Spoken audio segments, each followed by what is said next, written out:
ma en kanisa. VOJ nyocha ndiko Facebook ni an gi pacha kaka nene ochopo sama koro nyaka bedie chike matayo kanisa, chike matayo weche mag dolo, nikech osetimore mang'eny tapani poko timore e kiwango makoro waneno gima timore Shakahola miyude county ma Kilifi, nikech kaluore gi ringre moseyudi sani karibu gin 40 gi wiye to jok mani kuro ma reporter maro miluongo ni Francis Mtalaki mani kanyo wacho ni jadolo ni mabendo kadwa luongo ni jadolo makoro mna janek nigi lo eka 800 mano thuon lo kech eka 800 nene kuonde mosekuny moseyude jigi en mna kama tin malich. To kani winjo ka jo manitiere gwenge goloso to wacho ni gika ina ginegi chako winjo higa mar 2017 ni nitie dhano moselal, nitie jok madhi e kanisa no manyo joge to ok yudi. Nyisi ni kaponi obila odayo eka 800 ni duto to podi bro yudi ji mang'eny. To ng'ato ma Jumapil ka Jumapil to chunge altar moloso no lemo ne ji. In fact nyocha ticha ng'wen kamoro halingam kai nanene bas maduong' mondik ni Good News International tapenjo rani takokoro Nairobi ka ema ene gi bas maduong' machalo kamano mating'o ji madhi e kanisa. To gwenge magi kendo magi gitimore mapok wafwenyo kaka jofwambo to kata polis pok ofwenyo. Ing'eni weche mag injili. Nyoro kane wane kanisa All Saints Cathedral, the Assistant Provost Reverend Canon Evans Omolo nyo puonjowa ni weche mag kanisa gi bende dware obwongo moro. Okidonja ni donje kanisa nikori ni dhi kanyo ni dhi mi chiem chuny. Bedie ni in bende wi ma Nyasaye omi wi misome sikul to kata ko kisome sikul wi manyuondu ogoyi bit moketie ni in nyalo bedo gi paro mariek rachar mamalo nyaka ti nikech ka ng'ato nyalo koni ni in kori lem titue makati hinyori ni in kituo to ni okidhi hospital ni ilemoni ibiro hinyori. Jakibedie gi wi ni to okakunga dhi ang'e ni to en tuo mane matuoya. To tuo matuoyi ni inyalo ng'em no hospital. To hospital kidhi tibro koni ni oyo muonyo yadhne ti muonyo yadhne.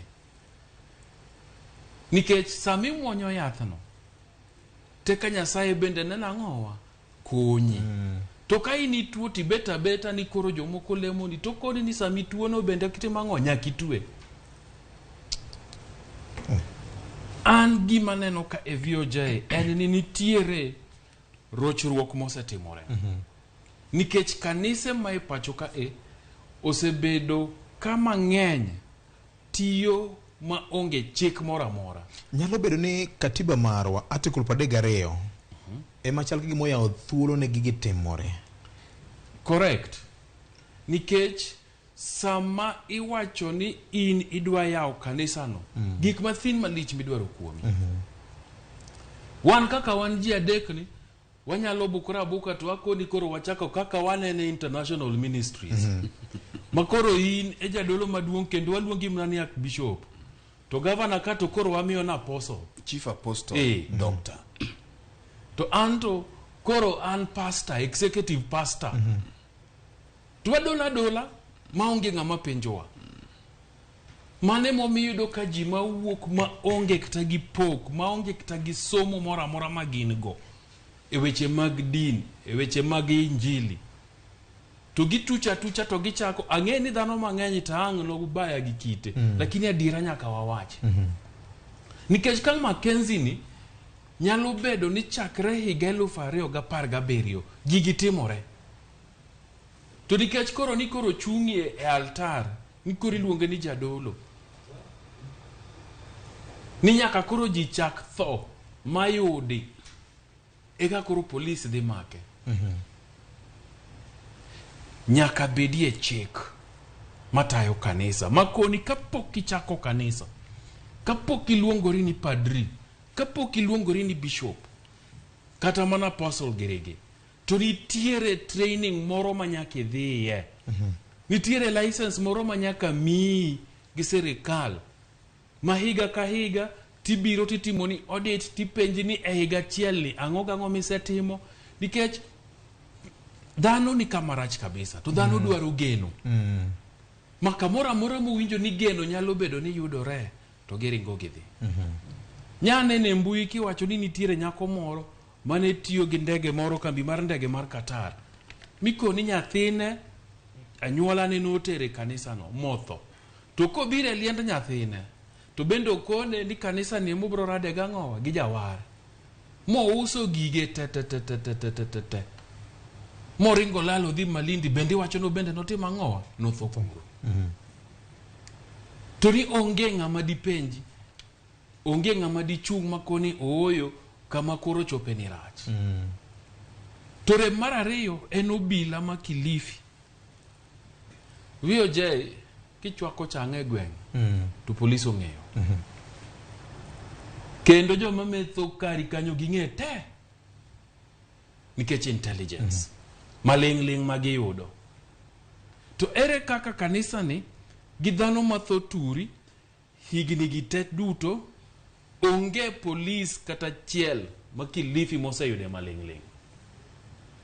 Tend nango gitendo kwach kich onendo e tich. Kidedhe ni kanyo. Ruoth ni kanyo. Jalup ruoth ni kanyo. OCS nitie. DCIO nitie. JNIS ni kanyo. County Commissioner, Sub County Commissioner. Jogi tete dwa wacho ni nyaka nyuola mane ng'at gi tho kuro madhir polis makoni ooyo ne wabiro manyo ng'at wat wayudo kotho. No biro ni biro lamne kanisa ni. Nyaka ng'ane ko nyaka yaw maduong'. Edam maduong' malich. To yaw ke konyo nitire migep mag sirikal kata seche mano nyiew lobne. Yes. Nyaka ng'e. So gini en rem tieng' diriyo. Mokwongo en rem ni kanise kaka tiyo piny ka kaka tiye pachoka osewegi ni gitiya maonge chik moro amora. To mar ariyo en rem mar obila gi tend nanga. Ma an kuma polis ne make bwana ni, ta gombo ni jaduong' gweng', assistant chief, sub county commissioner mane waluongo ni Dio, to gi county commissioner bendo bede kode iye kanyo. To kata mna migawo mar obila, OCS mashaka hola, DCIO mashaka hola, JNIS mashaka hola. Jogi tete sani dose keti for negligence. Nikech ging'eyo to giling'. Nikech gigi ok nya timore bwana. Ok nya bedo ni dwa iko ji mohingo 50 e puothi to onge ng'amo ng'eyo joma kunyo buchegi donge nitie. Joma dhie kanisa makoni to Fred dak tinde wane. Tinde okonene. Ndalo medo na sudo to okonenre. Okwa winje. Fred yande tu yandi lemoneka. Ti wacho na sirikal bade lach. En bat lach manade mamal koro mato no gima. So an VOJ katieko. Ochopo sama koro nyaka bedie chike matayo kanisa, chike matayo jodolo. Ekwa bro konyore.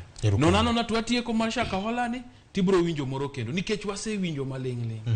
To gima kendo rachie moloyo VOJ ni Kilifi ringre mang'eny meyudo en mar jaluo lo, en mar jolibamba wa magin abandu. Makiyudo ji mokwongo manokwongo yudi ne gin dhano mane a Kisumu West ka Kisumu Town East, Vihiga. Ji ang'wen manokwongo yudi kotho. To sani kaka medo dhi mbele, gin joluo gi Baluya.